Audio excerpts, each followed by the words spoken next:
Hey everyone, ready to dive into something kind of different. Yeah, definitely. We're talking about the 2024 Polaris Slingshot S, Oh, cool. which isn't exactly a car. It's Yeah, more like a but three-wheeled autocycle. I got it. But is it all show and no go? Hmm. That's what we're going to find out today. We're basing this whole deep dive on one recent article about the Slingshot S. Okay. So if you've ever been curious about this thing or just want to, Mm-hmm. impress your friends with some wild card trivia, Sure. you're in the right place. Great. So where do we start? Well, one of the things the article mentions right away Yeah. is how affordable the Slingshot is Really? compared to, like, Yeah. other three-wheeled vehicles on the market. Interesting. I didn't know there were that many. Right. Yeah. And it also only needs a regular driver's license to operate in most states, Oh, wow. even though it looks so much like a motorcycle. Huh. That's really interesting. Yeah, it really blurs the lines between cars and motorcycles. Really? It's like, what even is this thing? Right. So the article goes right into the specs, Okay. and they're pretty impressive. Oh, yeah. Yeah, it's got a 2.0L four-cylinder engine, Hmm. which, I mean, that doesn't sound like much. Yeah. But you have to keep in mind Right. that the whole thing weighs only 1,650 pounds. Oh, wow. That's light. Yeah. And with 178 horsepower, Okay. Yeah. you get some pretty exhilarating acceleration. Yeah, that power to weight ratio is going to make a big difference. Huge difference. Yeah. So, when you hit the gas, you really feel it. I bet. Plus, you've got the choice between manual and automatic transmissions. Yeah, they call it auto drive, Okay. which is cool. Yeah, so there's something for everyone. Exactly. Whether you're a, Yeah.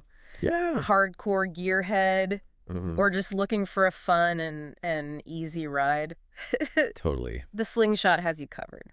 Yeah, I thought it was really interesting that the article compared the Slingshot to some of its competitors. Oh, yeah. What stood out to you there? Well, the price, Okay. like we were saying earlier, Right. is just so much more affordable than, like, the Vanderhall Venice, for example. Well, right, the Venices, yeah, those are pretty pricey. Yeah, they start at almost $34,000 Wow. compared to the Slingshot's starting price of, like, $21,499. Jeez. So That is a significant difference. it's a huge difference, especially when you consider that the Venice only has a little bit more horsepower. Right, so you're getting a lot of bang for your buck with the Slingshot. You really are. But I mean, with a vehicle like this, it's not just about the numbers. No, of course not. It's about the way it looks, the feel, Right. the whole experience. The whole package. Yeah. And the article said that the Slingshot's design is bold and futuristic, which, I mean, when you see it, yeah. it definitely is. It's a head turner, for sure. Oh, absolutely. It's got that, like, low-slung, aggressive look, those sharp lines. Yeah. You're not going to blend in when you're driving a Slingshot. Not at all. Yeah. And then, of course, there's the open-air cockpit. Oh, yeah. Imagine Right. cruising down the road, wind in your hair, sun on your face. You're not just driving, you're experiencing the world in a whole new way. That's the idea. Totally. Yeah. Okay, so you've convinced me about the open-air cockpit. Good. But is the actual driving experience as exciting as it looks? Absolutely. It's designed to be a completely visceral driving experience. You've got the powerful engine, the lightweight design, Yeah. the responsive handling. Mm-hmm. It all comes together to make it a really engaging ride. And, because you're so low to the ground and exposed to the elements, you really feel connected to the road. It's like a mix of driving a car and riding a motorcycle. Yeah, exactly. It's something totally unique. So speaking of that mix of car and motorcycle, Right. what about safety and regulations? Yeah, that's a great question.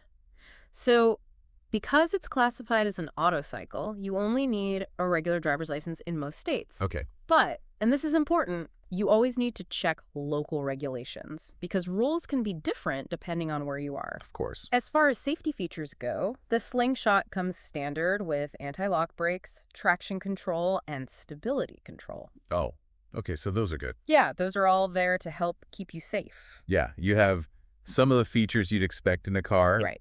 but you're also kind of exposed like you are on a motorcycle. Exactly. So it's important to be aware of those risks Absolutely. and, take precautions. Like wearing a helmet.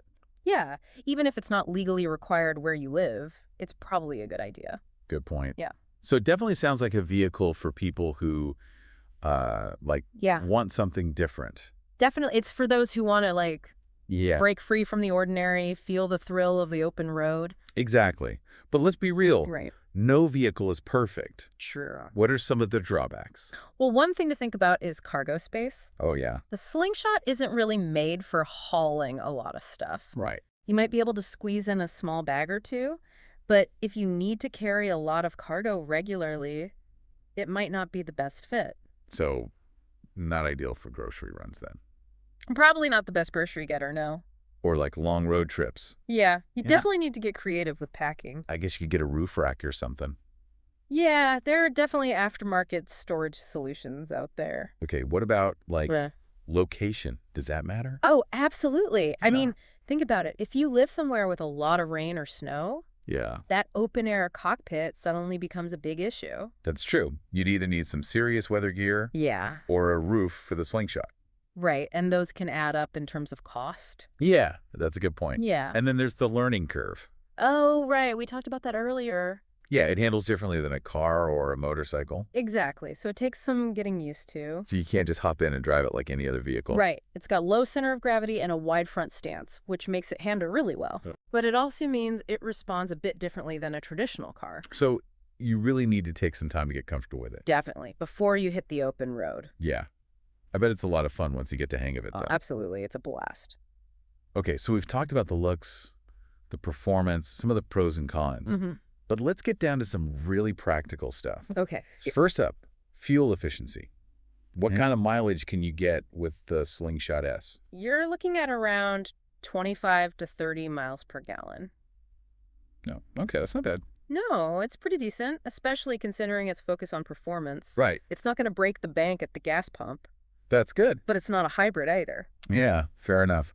Okay, what What about, else you got? we've talked about that open air cockpit. Right. What happens when it rains? Well, you Yeah. get wet. Okay, fair It's enough. just the reality of driving a vehicle with no roof. Yeah. Some people love it. Really? Yeah, they'll gear up in weatherproof clothing and just enjoy the ride. Huh, interesting. Others will opt for accessories, like a roof or a windshield, Okay, right. just to get a bit more protection from the elements. Yeah, makes sense. It really depends on personal preference. Yeah, and how you plan to use it. Exactly. The article also mentioned that the Slingshot is like Huh. super customizable. Oh, yeah. What kind of options are we talking about? I mean, the possibilities are almost endless. Wow. There's a huge aftermarket for slingshot accessories, Okay. so you can really personalize your ride. Custom paint jobs, graphics, upgraded wheels, Oh, wow. performance parts, audio systems. Yeah. You name it, you can probably find it for the slingshot. So you can really make it your own. Exactly. That's cool. Okay, one last practical thing. Mm-hmm. Insurance. Right. How much does it cost to insure a Slingshot? Well, it's a bit tricky because of that whole auto cycle classification. Oh, right. Some insurance companies might treat it like a motorcycle. Uh-huh. Others might have a separate category for auto cycles. It really depends on your location and your insurance provider. So you really need to shop around. Exactly. Get quotes from a few different companies. Yeah. The article mentioned that you can expect to pay somewhere between $500 and $1,000 per year. All right, so it's not outrageous, No, not too bad. but definitely something to factor in. Absolutely. Okay, so I think we've covered a lot in this first part of our deep dive. Yeah, I think so. We've gone over the specs, the performance, the design, the pros, the cons, that unique open-air experience, Right. and some practical stuff like Okay. fuel efficiency and insurance. It's all the important stuff. But before we move on, Mhm. I want to ask our listener a question. Oh, okay. I like this. So we've established that the Slingshot is a real head-turner. It is. It's a fun, sporty vehicle, but it's not exactly known for being practical. Right. So here's the question. Okay, I'm listening. Would you be willing to sacrifice some practicality to experience the open road in such a unique way? That's a great question. It really gets to the heart of what the slingshot is all about. Right. It's not just about getting from point A to point B. It's about the journey, the experience. Exactly. It's a statement. It is. It's a way of life. We'll dive deeper into that question in the next part of our deep dive. Can't wait. So we're back, Back again. and I'm still thinking about that question. Yeah. Would you trade practicality for the thrill of driving a Slingshot? It's a tough one. It is. It really depends on what you're looking for in a vehicle. Exactly. If someone's really leaning towards that thrill side, Right. what are some things they should consider before they, take the plunge? Okay, good question. So what do you think? Well, first of all, They need to be honest with themselves about their lifestyle and their driving needs. The Slingshot. It's amazing as a weekend car, Right. you know, for fun drives, short trips. Yeah. But if you need to haul a lot of stuff, Like gross. yeah, groceries, luggage, Right. it might not be the best fit. So maybe not the best for a family vacation. Probably not, unless you're really good at packing light. Yeah, you'd have to get creative. For sure. You might need to invest in some aftermarket storage solutions. Yeah, oh, right, like a Roof rack. roof rack, or there are special bags designed for the Slingshot's cargo space. Okay, so there are options. There are definitely workarounds. Okay, cool. What about location? Does that matter? Oh, definitely. I mean, climate is a huge factor. Okay, right. If you live somewhere with lots of rain or snow, Yeah. that open air cockpit is going to be a problem. Yeah, you'd need to be prepared. Yeah, you'd need either some serious weather gear or a roof for the Slingshot. Right, and those can get expensive. Yeah, they can add up. That's true. And then we have to remember about the learning curve. Oh, yeah, we talked about that. Yeah, it doesn't handle like a regular car. No, it takes some getting used to. So what would you say to someone who... It's like a brand new driver Yeah. or someone who is a little intimidated by unconventional vehicles. Yeah, I would say definitely test drive it extensively Okay. before you commit to buying one. That's probably good advice for anyone, honestly, Oh, yeah, for sure. just to get a feel for it. Absolutely. You can read all about it. You can watch videos. Yeah, But nothing compares to actually getting behind the wheel. totally. Yeah. Okay, so let's say someone has done their research, Mhm. they've taken a test drive, and they're still excited about the Slingshot. Good for them. What are some resources or next steps they can take? Well, the article we've been talking about is a great starting point. It gives you a good overview, Exactly. but you should always do more research. Oh, for sure. There's tons of information online. Oh, yeah. Yeah, reviews, articles, videos, Huh? all about the Slingshot. Cool.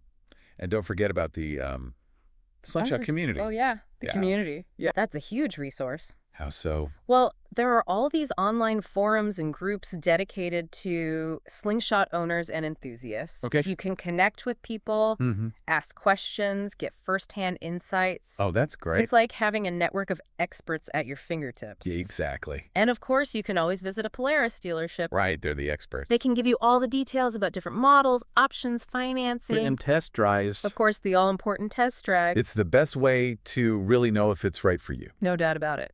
So I think we've covered a lot today. We have, yeah. We talked about the Slingshot specs, performance, design, the pros, the cons, even some next steps for potential buyers. But before we wrap up this part, Yeah. I want to circle back to that question of practicality versus thrill. Right. Right. It's more than just a simple question. It is, yeah. It really gets at what the Slingshot represents. It challenges how we think about vehicles. Yeah. It's not just transport. So- It's an experience, a feeling, a sense of adventure. It's a statement, Exactly. and it might not be practical for everyone, True. but it's definitely unique and exciting. Oh, absolutely. So for anyone who's still on the fence, my advice is What's that? don't just think about it. Okay. Feel it. I like that. Go for a test drive. Yeah. Talk to Slingshot owners. See if it sparks that sense of adventure. If it does, Yeah. then the practicality might not matter as much. You'll be too busy enjoying the open road. Exactly. Speaking of enjoying the thrill, I have one last question. Oh, I knew you would. Before we move on, we've been talking about the Slingshot as a personal vehicle. For fun, for making a statement. Right. But what if we think bigger? Okay, I like where this is going. What if we consider its unique design and features in a different context? Interesting. Could the Slingshot, or a vehicle like it, be used for more than just personal transportation? Oh, I see what you mean. Like, could it be adapted for commercial use? Oh, like for deliveries. Exactly. Yeah. Or specialized tasks, even accessibility purposes. Wow, that's a really interesting thought. It makes you think outside the box. It does. We'll explore that more in the final part of our deep dive. Yeah. That last question really got me thinking Yeah. about all the different ways a Slingshot could be used. Right. It's easy to just think about the fun factor, but you're right. It could have a lot of potential beyond just, recreational driving. Yeah. We often see vehicles adapted for commercial purposes, Oh, yeah. like yeah. delivery vans or work trucks. Right. But the Slingshot, with its open design and maneuverability, it could be really useful for certain tasks. Totally. Like imagine a Slingshot zipping through the city, making deliveries or like courier services. Right. Its size and handling would be perfect for navigating traffic. Oh, absolutely. It would be so efficient. Right. Think about all the time and fuel you'd save. Especially in, like, densely populated areas. Exactly. And it's not just deliveries. Oh, what else? Well, that open cockpit could be really helpful for inspections or monitoring. Oh, interesting. Like utility companies using them to check power lines? Exactly. Yeah. Or security patrols for large outdoor areas. It's like a modern-day chariot, giving you a clear view and easy access to everything. And it would make those jobs so much safer. Right. And here's something else I was thinking about. Okay, what's that? Accessibility. Oh, right. That low-slung design and open cockpit could make it much easier for people with mobility challenges. That's a great point. We usually just think about modifying traditional cars, but the Slingshot could offer a whole new approach. Exactly. It's like thinking outside the box. Totally. Which is what the Slingshot is all about. Right. It really is. It challenges the norm. And it has so much potential beyond just being a fun car. It's true. And who knows? Yeah. Maybe as technology keeps evolving, we'll see more vehicles like the Slingshot. Oh, that'll be cool. Pushing the boundaries of what we consider a vehicle. Right. I mean, imagine Slingshots being used for all sorts of things. Deliveries, inspections, even personal mobility. It's definitely possible. It's exciting to think about all the possibilities. It is, and that's what's so great about innovation, right? Yeah. There are no limits when we challenge ourselves and embrace new ideas. Well said. So we've gone deep on the Polaris Slingshot S today. We have. We've covered a lot. We talked about the specs, the performance, the design, the pros, the cons, and even some potential future applications. Hopefully this deep dive has given you a new perspective. Yeah, whether you're a car enthusiast or just curious about cool tech. Right. The Slingshot is definitely something special. It represents a break from the ordinary. Totally. It's about individuality, about adventure. About pushing the boundaries. Exactly. So we encourage you to keep exploring. Yeah, keep asking questions, keep learning. And most importantly, never be afraid to think outside the box. Couldn't have said it better myself. That's all for today's deep dive. Thanks for listening. See you next time.